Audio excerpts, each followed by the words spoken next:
Assalamualaikum and welcome to my YouTube channel.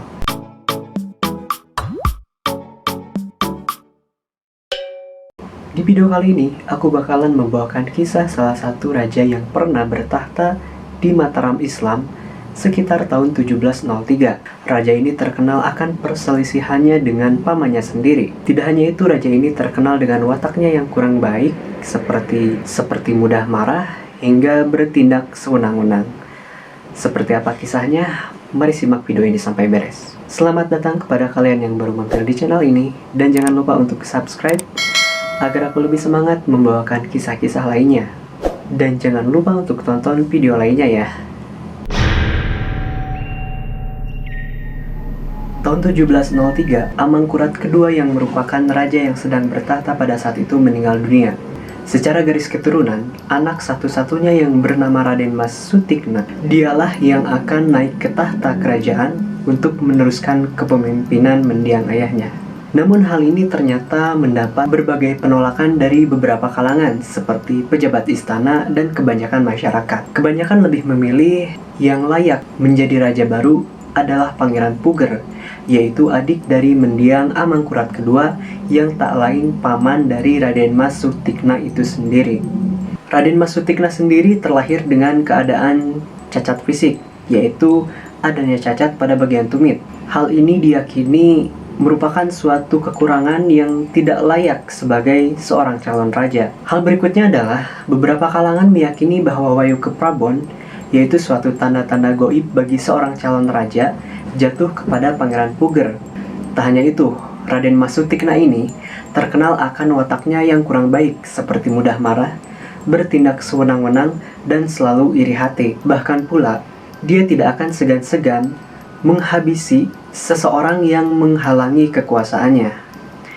Tetapi pada saat itu Raden Mas Sutikna tetaplah orang yang naik sebagai raja baru untuk memimpin kerajaan Mataram Islam pada saat itu.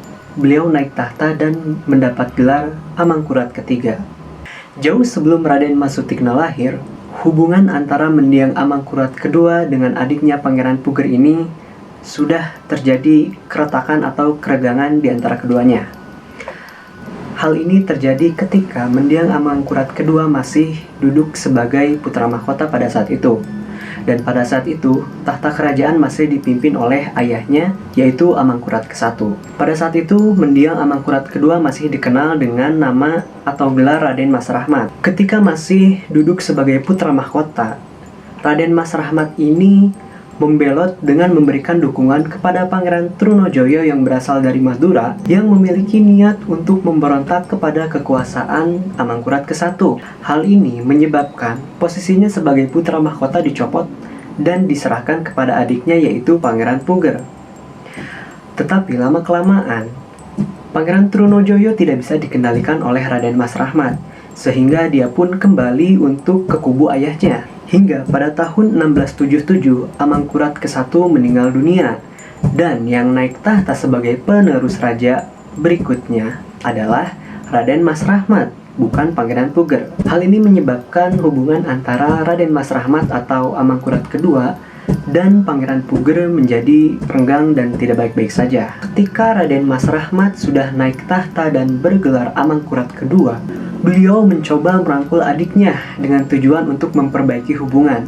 Salah satu langkah yang dilakukan adalah menikahkan putranya, yaitu Raden Mas Sutikna, dengan putri Pangeran Puger, yaitu Raden Ayu Lembah. Dan mereka pun menikah pada tahun 1698. Hingga akhirnya di masa mendatang, Raden Mas Sutikna naik tahta dan mendapat gelar Amangkurat ketiga. Raden Ayu Lembah pun mendampingi Mas Sutikna menjadi permaisuri Amangkurat ketiga. Suatu ketika, ada suatu kabar atau desas-desus yang beredar bahwa Raden Ayu Lembah terlibat suatu asmara yang terlarang atau perselingkuhan dengan salah satu putra pejabat yang bernama Raden Sukra. Pada saat itu Amangkurat ketiga lantas tidak langsung percaya akan berita tersebut. Dia menganggap bahwa desas-desus tersebut disebarkan oleh kubu Pangeran Puger untuk menjatuhkan martabatnya di mata para rakyat. Tapi lama-kelamaan, Amangkurat ketiga pun mengambil tindakan akan kabar ini. Tindakan yang pertama dilakukannya adalah Beliau mengirim utusan untuk menghabisi nyawa Raden Sukra. Hal ini pun dilakukan dan berhasil. Setelah langkah ini dilakukan, langkah berikutnya yang dilakukan adalah dia menghadap ke Pangeran Puger serta membawa istrinya yaitu Raden Ayu Lembah. Setelah menghadap kepada Pangeran Puger, Amangkurat ketiga memerintahkan Pangeran Puger yang tak lain adalah mertuanya sendiri sekaligus pamannya untuk menghukum Raden Ayu Lembah yang tak lain adalah putri kandungnya. Hukuman yang diperintahkan kepada Pangeran Puger adalah hukuman mati. Pada saat itu, Raden Ayu Lembah dijatuhi hukuman lawe atau hukum gantung, dan jasadnya pun dimakamkan di daerah yang kini dikenal dengan nama Lawean. Hal ini belum dibenarkan atau belum diketahui secara pasti apakah pada saat itu yang melakukan eksekusi oleh Pangeran Puger atau mungkin Pangeran Puger pada saat itu menolak atau keberatan, mungkin saja yang melakukan Amangkurat ketiga. Nah, hal ini memang belum bisa dipastikan. Eksekusi yang dijatuhkan kepada Raden Ayu Lembah ini membuat putra Pangeran Puger yang lain yaitu Raden Suryokusumo menjadi naik pitam dan marah. Dia memiliki niat untuk balas dendam terhadap apa yang menimpa kakaknya tersebut. Dia membentuk suatu pasukan dan bersiap untuk memberontak kepada Amangkurat ketiga. Hal ini membuat Amangkurat ketiga panik dan memenjarakan Pangeran Puger, Raden Suryokusumo, dan beserta keluarga besarnya. Tapi untungnya Pangeran Puger beserta keluarganya ini bisa diselamatkan keluar dari penjara, yaitu dengan bantuan dari para pejabat yang pro terhadap Pangeran Puger. Hal ini pun diketahui oleh Amangkurat ketiga dan membuat dia naik pitam, sehingga dia mengambil tindakan dengan mengirim utusan untuk membantai Pangeran Puger beserta keluarga besarnya. Tapi hal ini tidak bisa dilakukan karena telat, dikarenakan pada saat itu Pangeran Puger beserta keluarga besarnya serta para pendukungnya sudah melarikan diri ke Semarang. Tujuan dari Pangeran Puger menuju ke Semarang ini adalah untuk meminta bantuan kepada VOC. Setiba di Semarang, Pangeran Puger pun meminta bantuan kepada pihak VOC dan pihak VOC pun bersedia memberikan bantuan kepada Pangeran Puger, tentunya dengan syarat-syarat khusus yang sangat menguntungkan kepada pihak VOC. Menyadari akan didapatkannya keuntungan bagi pihak VOC pun langsung menetapkan Pangeran Puger sebagai penguasa tanah Jawa yang baru dengan gelar Pakubuwana ke-1. Lalu dibentuklah suatu pasukan yang digabung dengan pasukan Pangeran Puger dan pasukan VOC. Pasukan gabungan ini menuju ke Keraton Kartasura pada tahun 1705. Penggemburan ini dikenal dengan istilah Perang Suksesi Jawa Pertama. Amangkurat III lantas tidak tinggal diam. Pada saat itu dia langsung memperkuat pertahanan di Benteng Ungaran. Benteng Ungaran ini dipimpin oleh Pangeran Arya Mataram. Nah, pada saat itu Pangeran Arya Mataram menyarankan kepada Amangkurat ketiga untuk pergi ke Ponorogo sebagai usaha penyelamatan diri. Amangkurat ketiga ini menerima saran dari Pangeran Arya Mataram dan segera menyelamatkan diri menuju ke Ponorogo beserta keluarga besarnya dan para pendukungnya. Tidak hanya itu, dia pun membawa pusaka-pusaka keraton bersamanya. Usut punya usut, ternyata Pangeran Arya Mataram ini secara diam-diam mendukung Pangeran Puger. Tibalah Pangeran Puger di Ponorogo. Di sana terjadi suatu kesalahpahaman antara Pangeran Ponorogo dengan Bupati Ponorogo yang bernama Adipati Martowongso. Seperti diketahui bahwa watak dari Amangkurat ketiga ini tidak baik dan mudah marah, dia pun pada saat itu menyiksa Bupati Ponorogo.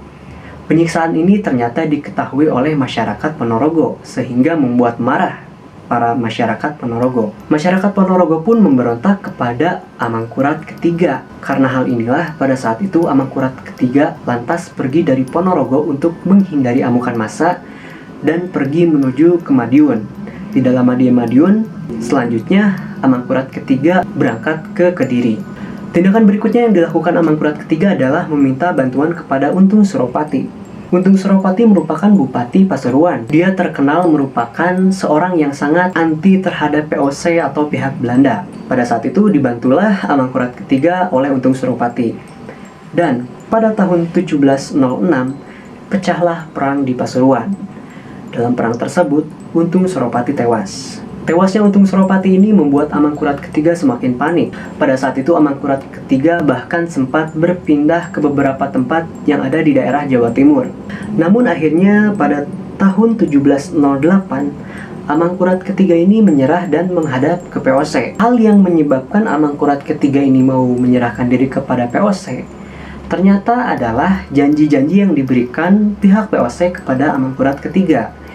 Janji yang diberikan pada saat itu adalah Amangkurat ketiga dipersilahkan untuk memimpin sebagian wilayah Jawa tanpa harus tunduk kepada Pangeran Puger atau Pakubuwana ke-1. Tapi sayangnya janji-janji tersebut merupakan janji palsu dan merupakan taktik licik dari pihak POC agar Amangkurat ketiga mau menyerahkan diri. Setelah Amangkurat ketiga menghadap ke POC, beliau pada saat itu ditangkap dan bersiap atau akan dikirim ke Sri Lanka untuk diasingkan. Sebelum dikirim ke Sri Lanka untuk diasingkan, putra Pangeran Puger sempat menghadap ke Amangkurat ketiga. Tujuannya adalah untuk meminta pusaka-pusaka keraton yang dibawa oleh Amangkurat ketiga saat ia melarikan diri dari keraton. Tetapi Amangkurat ketiga pada saat itu bersikukuh tidak ingin memberikannya kepada putra Pangeran Puger ini. Dia bersedia untuk memberikan pusaka keraton, tetapi dengan syarat hanya memberikan langsung kepada Pangeran Puger. Akhirnya pusaka ini tidak diberikan kepada pihak Pangeran Puger, dan konon katanya pusaka-pusaka keraton tersebut ikut dibawa oleh Amangkurat ketiga ke Sri Lanka saat dia diasingkan. Amangkurat ketiga atau Raden Mas Sutikna ini menghabiskan sisa hidupnya di pengasingan, yaitu di Sri Lanka. Beliau meninggal pada tahun 1734. Dan tahta Jawa berikutnya dipegang oleh Pangeran Puger dengan gelar barunya, yaitu Pakubuwana ke-1. Tetapi Pangeran Puger atau Pakubuwana ke-1 ini harus memberikan imbalan kepada POC karena POC telah membantunya dalam melawan pasukan Amangkurat ketiga. Pangeran Puger atau Pakubuwana ke-1 memang duduk di singgasana tahta kerajaan, tapi di belakang itu POC ikut mengendalikan kekuasaan. Itulah kisah dari Amangkurat ketiga yang berakhir di pengasingan, yaitu di Sri Lanka. Terima kasih kepada kalian yang sudah menyaksikan video ini sampai selesai. Mohon maaf jika ada salah-salah pengucapan atau salah perkataan dan lain sebagainya. Dan jangan lupa untuk klik tombol like-nya. Tulis di kolom komentar untuk masukannya, atau mungkin kalian ingin memberi saran atau ide kisah apa lagi yang harus aku bawakan di channel ini. Dan jangan lupa untuk subscribe channel ini. Bantu subscribe ya. Terima kasih. Wassalamualaikum warahmatullahi wabarakatuh.